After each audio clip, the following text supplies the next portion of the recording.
My beloved brothers and sisters, success is a word that many of us chase throughout our lives.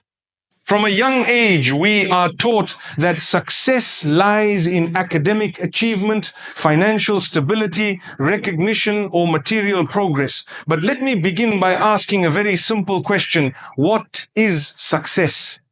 And who decides what true success actually is?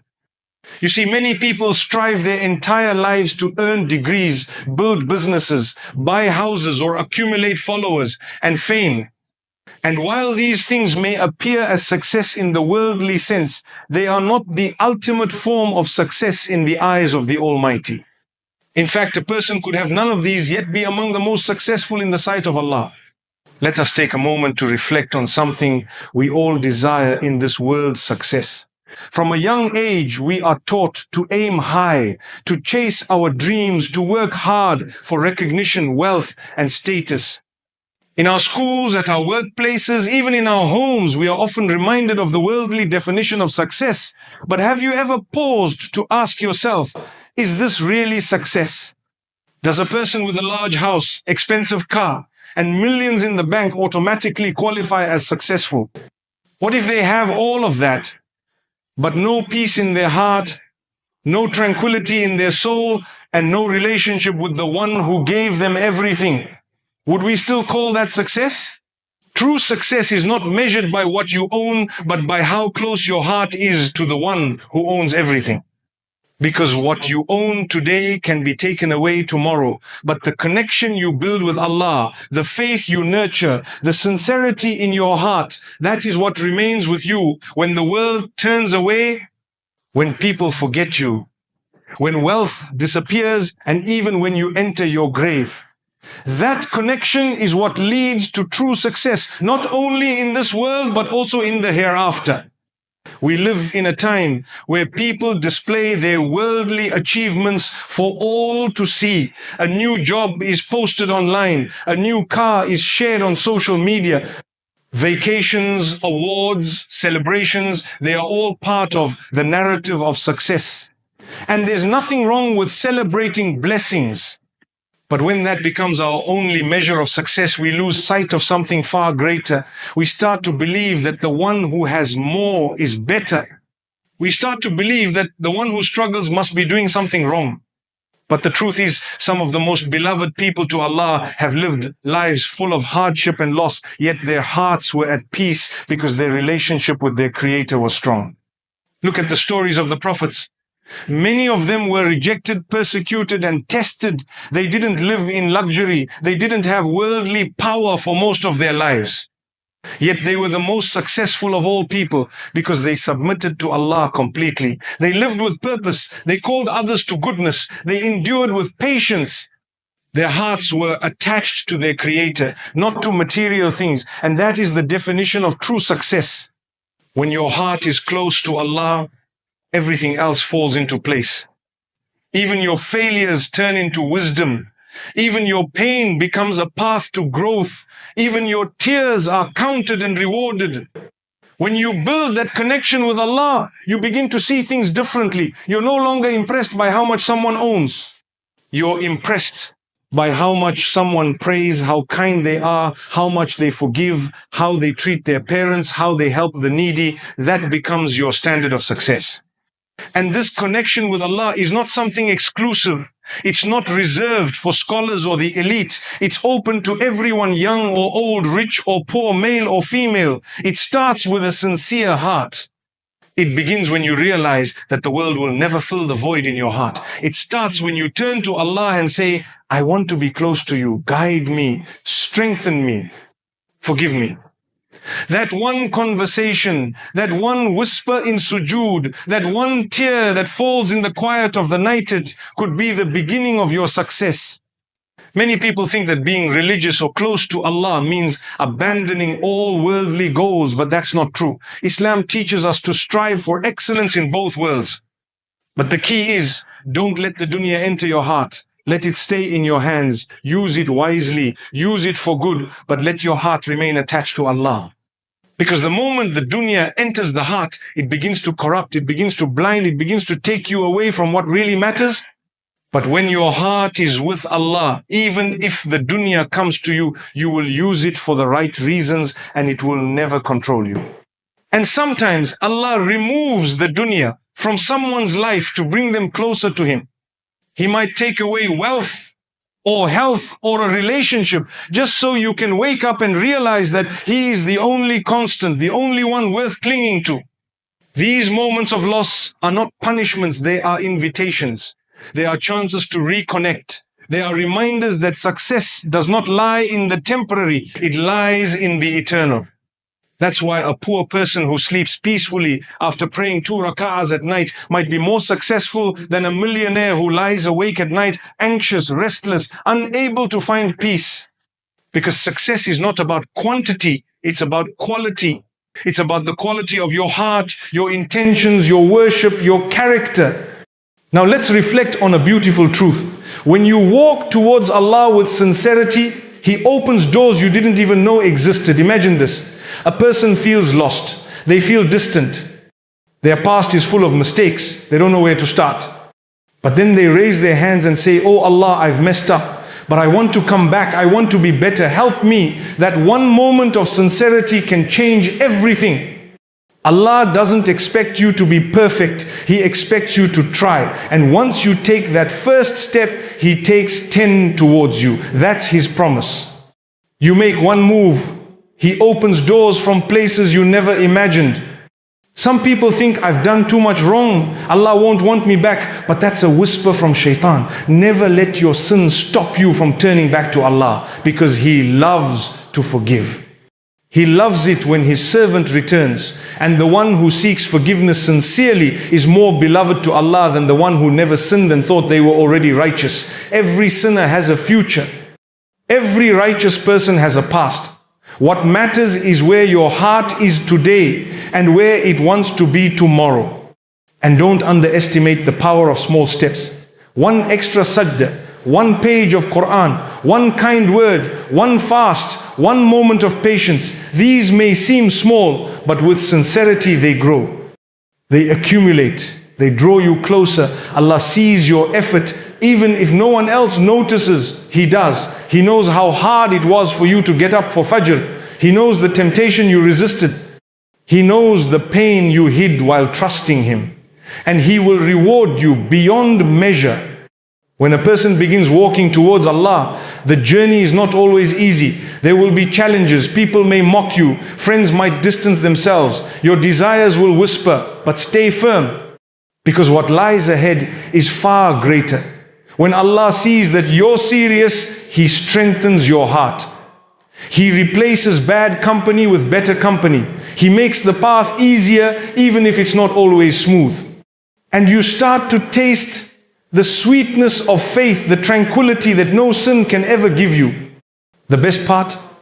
This journey is not dependent on age or circumstance. A teenager can begin, an elderly person can begin, a busy parent, a student, someone struggling at work, anyone can begin. All you need is sincerity. The door is always open. And once you experience that closeness to Allah, you'll never want to go back, because nothing else compares. Not wealth, not fame, not even love from people. The love of Allah, the calmness of sujood, the connection during recitation, these things nourish the soul in ways that the world never can. Many people are searching for purpose. They read books, attend seminars, chase goals, yet still feel empty. That's because the soul was created to worship its Creator.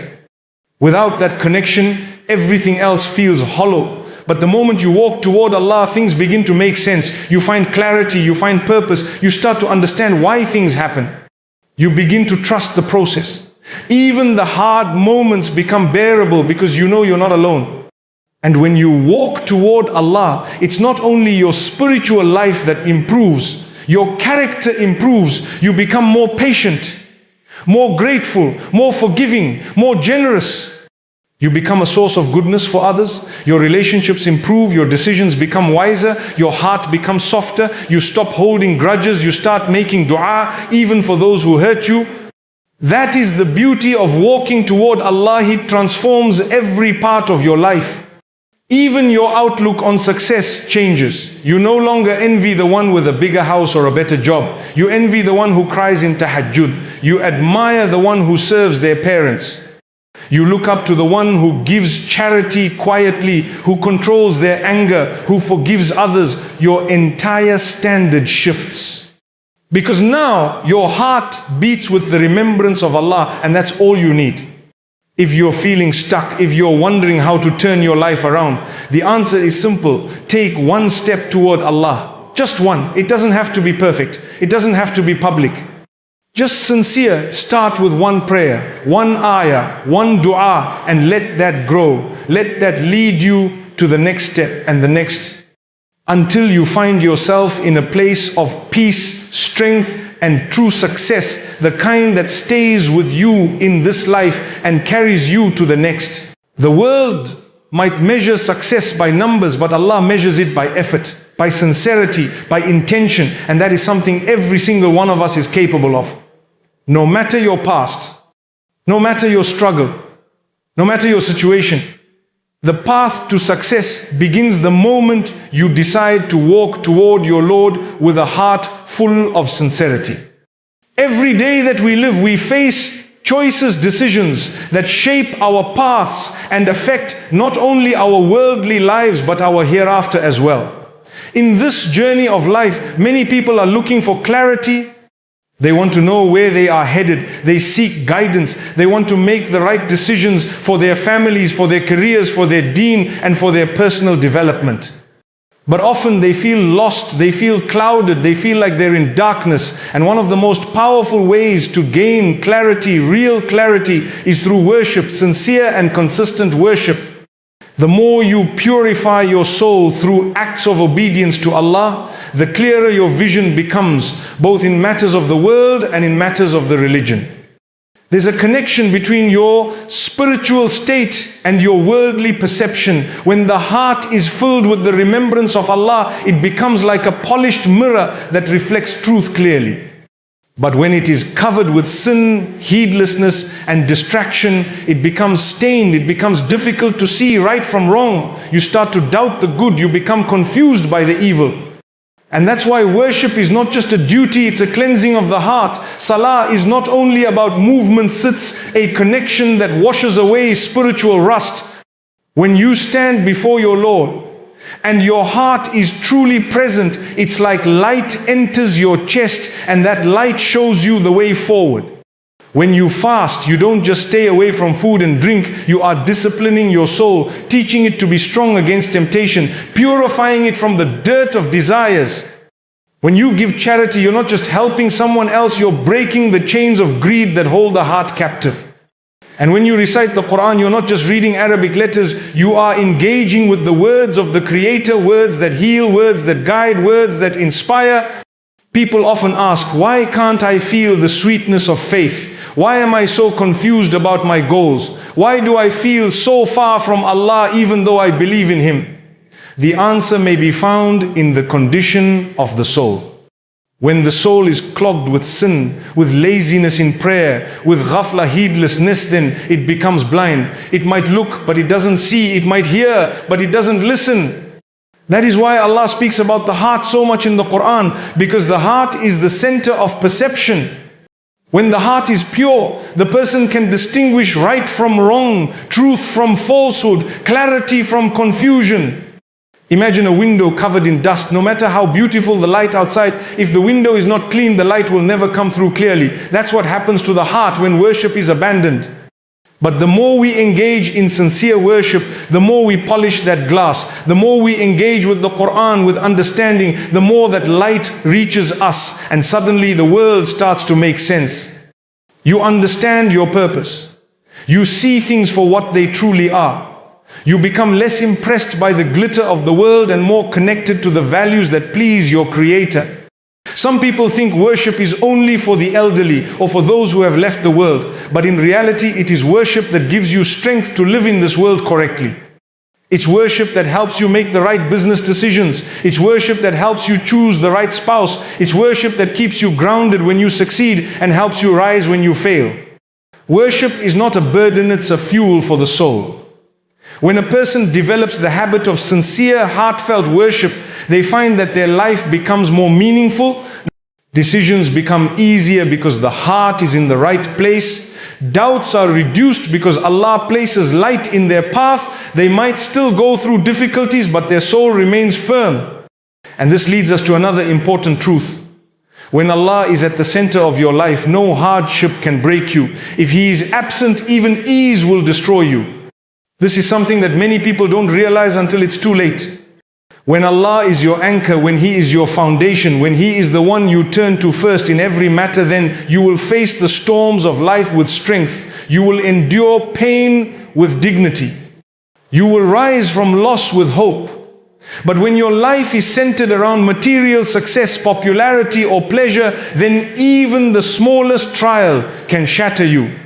It is not hardship that breaks a person, it is the absence of faith during hardship that causes a person to collapse.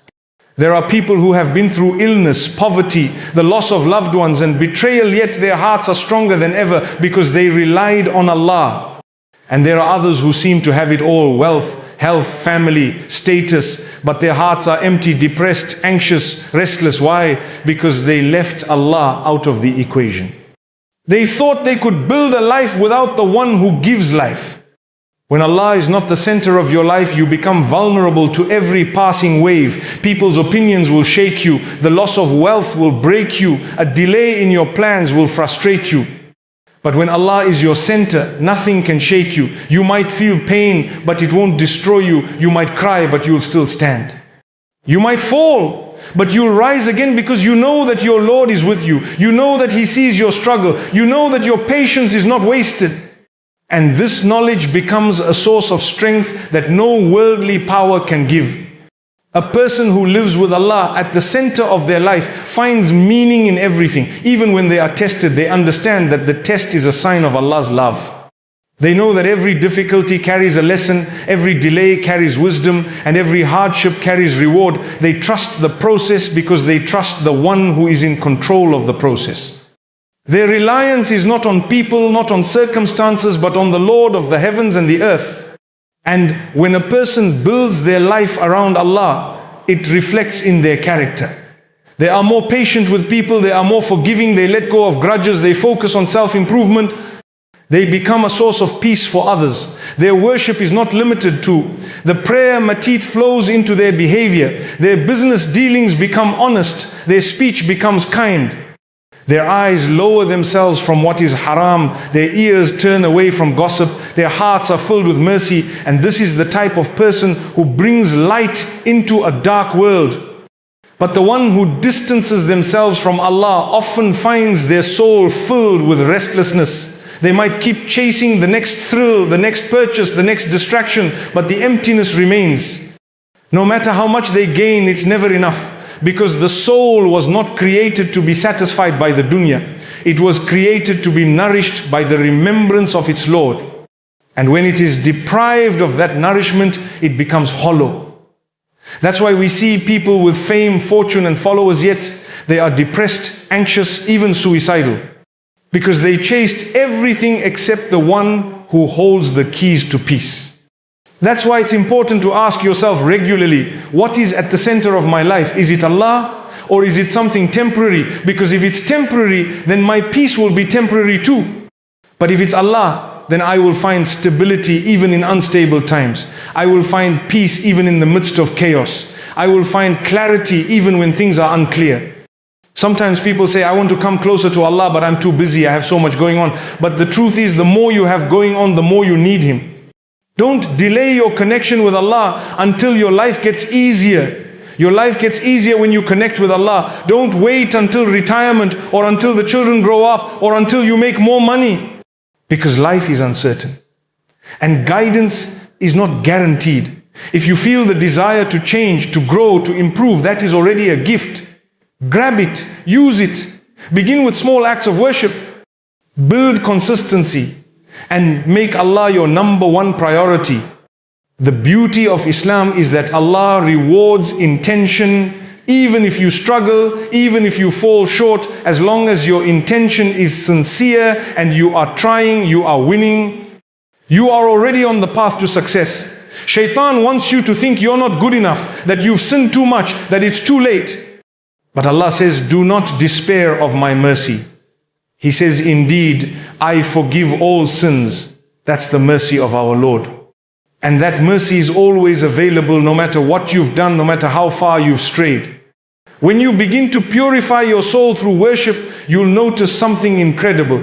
Your prayers become moments of peace. Your Quran becomes a source of comfort. Your du'as become your private conversations with the most loving. Your life becomes centered. Your priorities align. You begin to see people differently. You stop chasing validation. You stop fearing the unknown. Because you know that Allah is in control and you've handed your affairs to Him. How many people have exhausted themselves running after dunya only to realize that it was an endless race? The more they get, the more they want. The more they accumulate, the more empty they feel. Because the heart cannot be satisfied with material things. The heart was created to know its maker, and until it connects with its maker, it will continue to feel lost no matter how much is achieved. People often spend their youth chasing wealth, their middle age maintaining it, and their old age regretting how they spent their lives. And all the while, the real treasure was in front of them, yet they didn't pause to recognize it. The treasure was in a connection with the one who gives meaning to life, the one who gives peace to the heart, the one who controls everything they were chasing. We must understand the reality of the world. It is temporary, it is fleeting, its glitter fades, its strength weakens, its beauty decays. No matter how attractive something appears in this life, it will not last. Even if you own the most beautiful house, one day it will crumble. Even if you drive the most expensive car, it will eventually rust. Even if you wear the finest clothes, they will wear out. Even if you achieve the highest status, people will one day forget your name. So why attach your heart to what will disappear? Why sell your hereafter for something that doesn't last? The wise person is the one who takes from this world what they need to earn the next world. They work hard, but not to please people, or rather to please Allah. They seek excellence, but not to impress others, rather to fulfill their amanah with sincerity. And when the heart is focused on Allah, everything else begins to fall into place. Allah puts barakah in their time, in their wealth, in their relationships. He grants them ease in the most unexpected places. And even when things don't go according to plan, their hearts remain content because they trust the plan of the one who knows what is best. Chasing the world leads to anxiety. There's always someone richer, always someone more famous, always someone ahead. And that comparison steals joy. It makes a person feel like they are never enough. But chasing Allah brings peace. You're not in competition with others. You're in a personal journey of self-improvement, of closeness to your Lord. And in this journey, every step counts. Even the smallest good deed is noticed. One of the traps of shaitan is to convince people that if they don't chase the world, they'll miss out. That if they focus too much on Deen, they'll fall behind in Dunya. But this is a lie. In fact, history shows that those who placed Allah first in their lives often lived the most fulfilled lives. They had less, but their hearts were rich. They were not always famous, but they were honored. They were not always wealthy, but they were content. And this is a far greater blessing than any amount of material wealth. True richness is not in what you own, it's in the state of your heart. If the heart is satisfied, then even a small home feels like a palace. But if the heart is greedy, even a mansion will feel empty.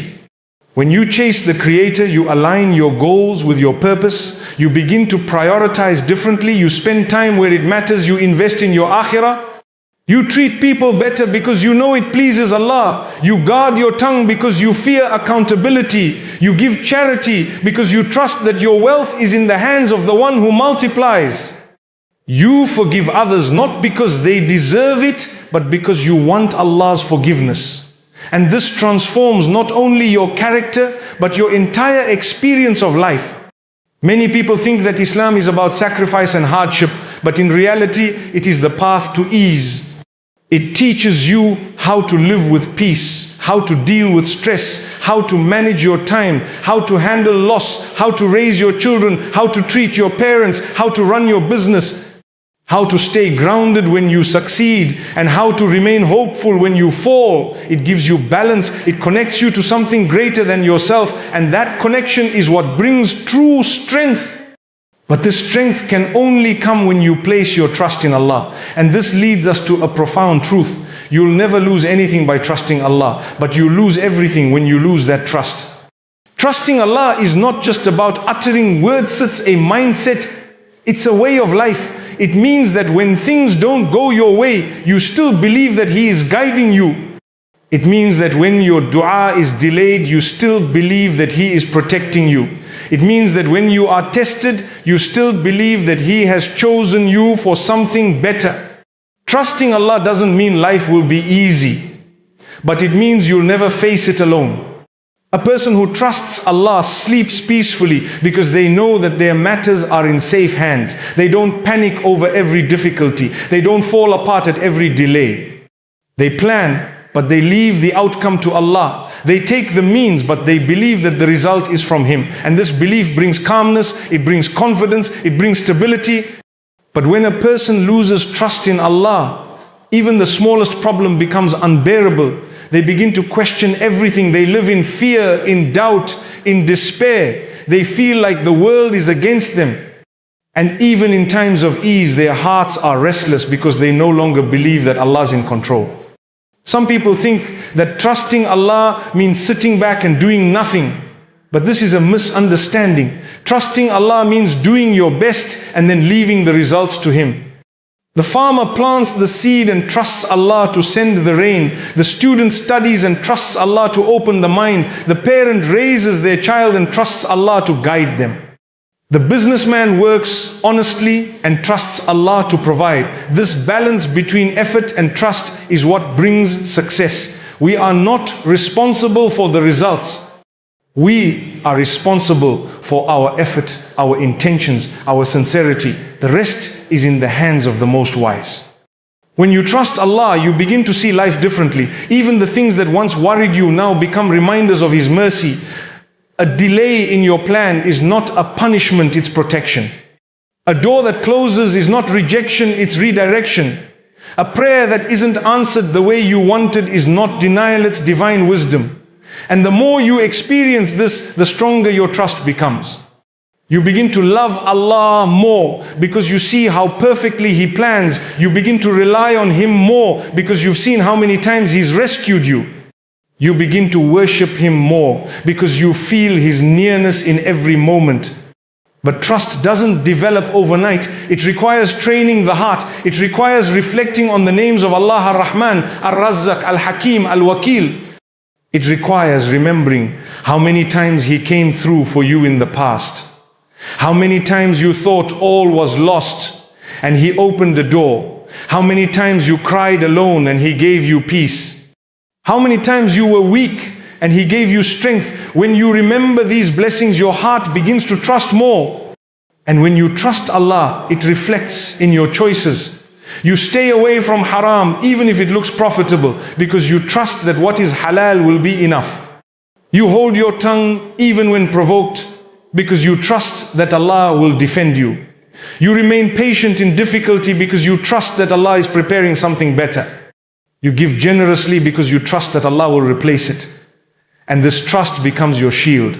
It protects you from despair. It protects you from arrogance. It protects you from rushing into sin.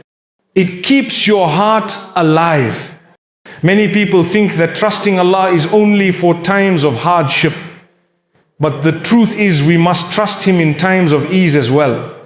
When we succeed, we must trust that it's from Him, not from our intelligence alone. When we are praised, we must trust that He is covering our faults. When we are wealthy, we must trust that it's a test, not just a blessing. And when we are healthy, we must trust that it is a responsibility, not just a luxury. Trusting Allah is not seasonal, it is constant. There will be times when shaitan whispers, trying to make you doubt. He'll say, if Allah loved you, why did this happen? If He's merciful, why the pain? If He's generous, why the loss? But don't listen to those whispers. Remind yourself that Allah's plan is bigger than your understanding. That what you see as a setback is often a setup for something better. That what you think is a loss is sometimes a gain in disguise. That what you call failure may be success in the sight of Allah. And when your trust in Allah is firm, you become unshakable. You become like a mountain tested by storms but never moved. People around you notice your calmness. They wonder how you're so composed in difficult times, and it's because you've handed your affairs to the one who never makes mistakes, the one who never forgets, the one who is always near. This level of trust brings you closer to Allah in a way that no material possession can. It deepens your dua, it softens your heart, it increases your gratitude because you see His hand in everything. In every delay, in every blessing, in every hardship, in every ease. And this realization transforms your life. You stop fearing the future because you know who controls it. You stop regretting the past because you trust His wisdom. You live in the present with peace and purpose. Let us return to Him today, not tomorrow, not next month, not when we are older, right now. And let us walk the path of true successor path that leads not only to worldly peace but eternal joy. May Allah grant us all a strong relationship with Him and make us successful in both this life and the next. Ameen.